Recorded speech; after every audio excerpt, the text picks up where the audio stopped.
Hi everyone, Eric from Hit Subscribe here, and today I'm going to answer a common question that I get from clients and prospects, and kind of from people in general too, which is, I've written a blog post, how long before I can expect it to be in, say, the top 3 results on Google? So if you would like to see and hear the answer to that question, stay tuned, because I'm going to talk about that.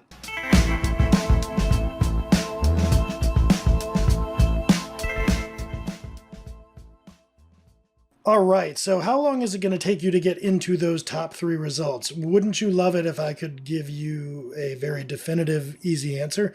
I can't, so spoiler alert, I won't let you get too far into the video before springing that on you.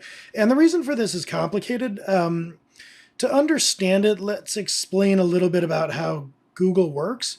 And I'm going to say Google, it applies to any search engine, whether it's, Google or Bing, that type of search engine, or even engines that are like social media search or YouTube. Not all of them are equally sophisticated, but more and more they're all quite sophisticated, and especially with blog posts, Google and company are very sophisticated in terms of what they're doing. And what they're doing is basically running a never-ending series of experiments to see which blog posts that readers like the best. And they're measuring things like whether readers click on the article and then click back, whether readers click on them, read to the bottom, and then stop searching. Those are bad and then good search signals, respectively, telling the search engine, hey, either this is not suitable content for this term or this is great. And basically, this all adds up to the best content providing the best experience. And because that's being measured, because it's really being based more and more on the behavior of searchers, it's getting harder and harder for you to do things like, well, if I just ask enough people to link to my post, it'll rank. Or if I just stuff this post with enough keywords, it'll rank. That was a fraught strategy, or that started to be a fraught strategy quite a while ago. Certainly is in 2019. But I'm mentioning it here because the more that it's based on users' genuine reactions to the posts, readers and searchers' genuine reaction to the posts, the less it can be based on things that you can actively do, which means the less you're going to be able to predict it. You can't just say, I'm going to write this piece of content, and I have pretty good domain authority, so if I do a lot of linking and social sharing, it will get to #1 in 3 months. That just doesn't work because the search engines are running all these experiments. They're giving different content a chance by ranking it up and down, and they're kind of letting the audience decide. So the best way that you can go about trying to rank is to write really good content that answers the search question and is relevant, and to keep that content up to date. But there are no guarantees of anything.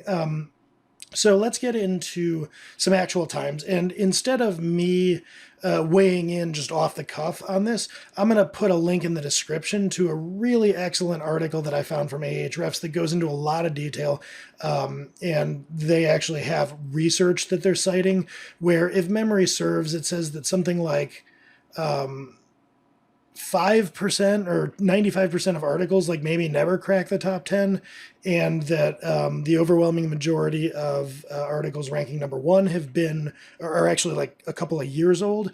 Don't quote me for sure on that, but it's something like that. It's a surprising amount of time. And so the idea here is that to get to #1 is hard, and it's usually really well-established, well-liked articles that get there.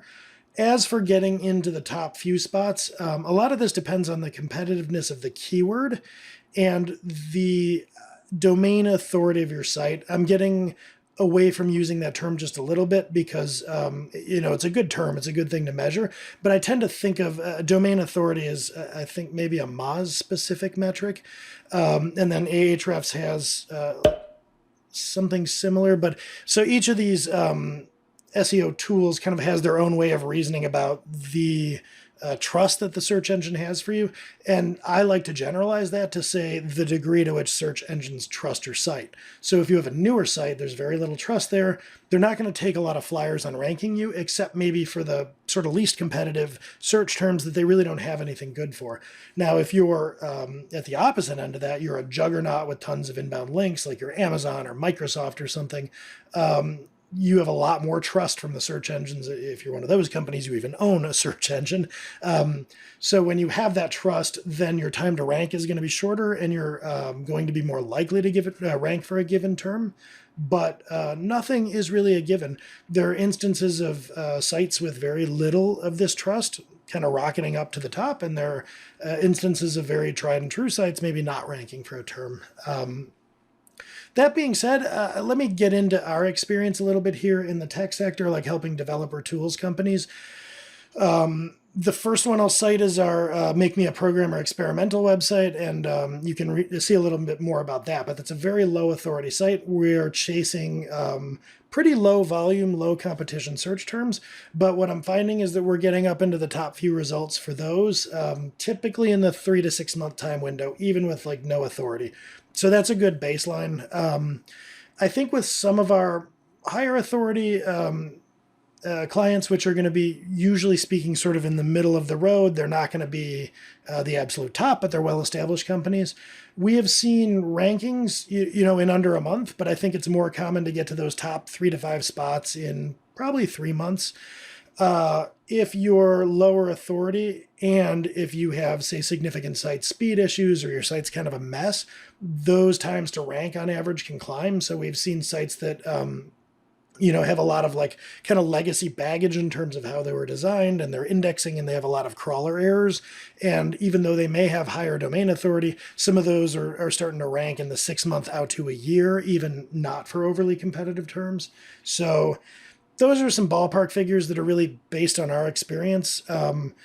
We do measure this to an extent, but we're not exactly doing a white paper based on this. This is kind of us doing content for clients and then just keeping an eye on how that content is doing. So there's some data in there for you. It's not as rigorous, and that's where I'd suggest going to look at the data from Ahrefs, and I think Moz and some others do this stuff too, where they actually are looking at thousands and thousands of articles and measuring, what is time to rank and probability of ranking like. But the takeaway I would get from this is if you're coming to me and asking, I want to commission this article, how long before it's going to rank? That's kind of like saying, I'm going into the casino with $25. How much am I going to come out with? I could quote you some odds as to what the expected value of playing different games is, but ultimately you're going to throw the dice. And like a casino, the reason I use that metaphor is because the larger your sample size, the more it's truly going to play out kind of to the mean. So a good content strategy isn't writing one blog post and putting all your eggs in that basket and hoping to rank. Instead, you want to write, a bucket full of them.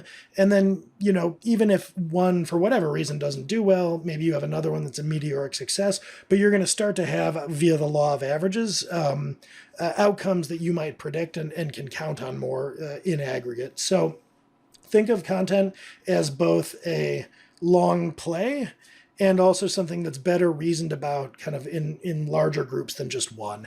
And if you reason about your blog's content strategies as a whole, then you will find it's kind of more predictable and easier to make decisions about. So hopefully that answers that question for those that have been asking it and for anybody else that happens along. If you like this video, I would love a like. We are trying to grow this channel a little bit, and that does help. If you disliked it, however, give us a dislike because we do want honest feedback. And if you want to subscribe and see more content like this, you can do just that.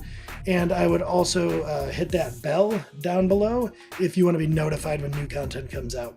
So thank you as always for watching, and I will catch you next time.